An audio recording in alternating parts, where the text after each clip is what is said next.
Hi hello, പുതിയൊരു video ആയിട്ട് വന്നിട്ടുണ്ട്. ഇന്ന് നമുക്കൊരു ഇടിഞ്ചക്ക വെച്ചിട്ടൊരു കട്ലേറ്റ് ഉണ്ടാക്കാൻ വേണ്ടിയിട്ടാണ്. അപ്പോൾ ഞാൻ ഇടിഞ്ചക്ക ഇതുപോലെ വെന്ത് ചെറിയ കഷ്ണങ്ങളാക്കിയിട്ട് വെന്ത് ഉപ്പും മഞ്ഞൾപ്പൊടി ഇട്ട് വേവിച്ചത് ഇതുപോലെ നന്നായിട്ട് അരച്ചെടുത്തിട്ടുണ്ട്. പിന്നെ ഒരു ചെറിയ കഷ്ണം ചിക്കൻ, പിന്നെ ചെസ്റ്റിൻ്റെ അത് നന്നായിട്ട് പൊടിച്ചെടുത്തിട്ടുണ്ട്. പിന്നെ ചെറിയ ഒരു കഷ്ണം ഇഞ്ചിയുണ്ട്, ചെറുതായിട്ട് അരിഞ്ഞിട്ട്. പച്ചമുളക്, സബോളയുണ്ട്. ഇത് ചിക്കൻ്റെ കൂടെ മല്ലിയില കുറച്ചിട്ട് അരിച്ചിട്ടുണ്ട് കേട്ടോ.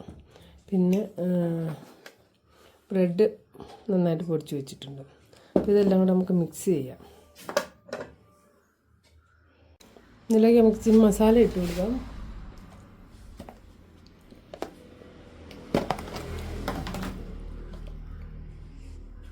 ശകലം മുളക് പൊടി ഇടാം, ശകലം കുരുമുളക് പൊടി ഇടാം, ഒരു ഇച്ചിരി മഞ്ഞൾപ്പൊടി ഇട്ട് കൊടുക്കാം.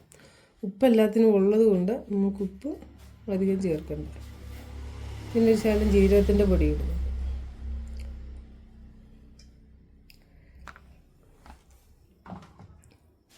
ഉപ്പ് നോക്കിയിട്ടിട്ടാൽ മതി. എല്ലാം ഉപ്പിട്ട് വേവിച്ചത് കൊണ്ട് പിന്നെ ആവശ്യം വരുകയെല്ലാം തോന്നുന്നു. നമുക്ക് കുഴച്ചെടുക്കാം. അപ്പോൾ നമ്മുടെ ചക്ക കട്ലേറ്റ് എല്ലാം റെഡിയാക്കി വെച്ചിട്ടുണ്ട്. ഇനി നമുക്കിത് എണ്ണയിലിട്ട് പൊരിച്ചെടുക്കാം. എണ്ണ അടുപ്പത്ത് വെച്ച് ചൂടായിട്ടുണ്ട്. ഞാനിത് മുട്ടയിലൊന്നും മുക്കിയിട്ടല്ല പൊരിക്കുന്നത് കേട്ടോ. ബ്രെഡ് ക്രംസിലും മുക്കുന്നില്ല. അത് ഓൾറെഡി ഇത് ചേർത്താണ് ഞാൻ ഇളക്കിയിട്ടുള്ളത്. അപ്പം ഞാനിത് ഇട്ട് കൊടുക്കുക. എണ്ണ നല്ല ചൂടാക്കി. പൊടിഞ്ഞു പോയില്ല എന്ന്.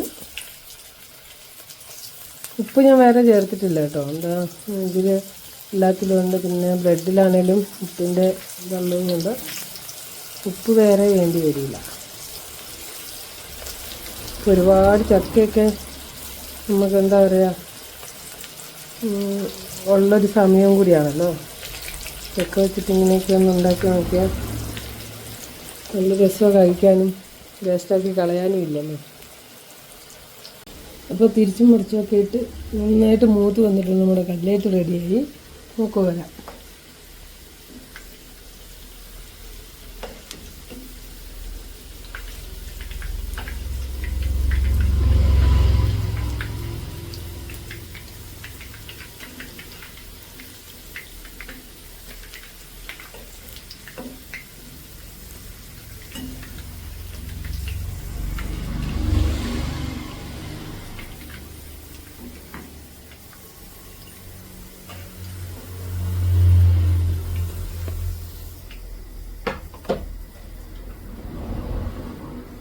ബാക്കിയും കൂടി ഇട്ട് കൊടുക്കാം.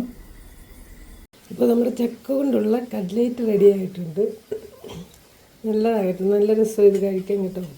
കേട്ടോ, നല്ല സോഫ്റ്റായിട്ടിരിക്കുന്നു. നല്ല രസമുള്ള ചക്ക കട്ലേറ്റ്. ഇത് എല്ലാവരും ട്രൈ ചെയ്ത് നോക്കണം. ചക്കയൊക്കെ വെറുതെ കളയാതെ എന്തെങ്കിലുമൊക്കെ ഉണ്ടാക്കി കഴിച്ച് നമ്മുടെ ശരീരവും ഹെൽത്തി ആയിട്ട് വയ്ക്കാം. അപ്പോൾ എല്ലാവരും ഇത് ട്രൈ ചെയ്യണം, ഷെയർ ചെയ്യണം, ലൈക്ക് ചെയ്യണം, സപ്പോർട്ട് ചെയ്യണം, സബ്സ്ക്രൈബ് ചെയ്യാൻ മറക്കരുത്. പുതിയൊരു വീഡിയോ ആയിട്ട് വീണ്ടും വരാം. Okay, by.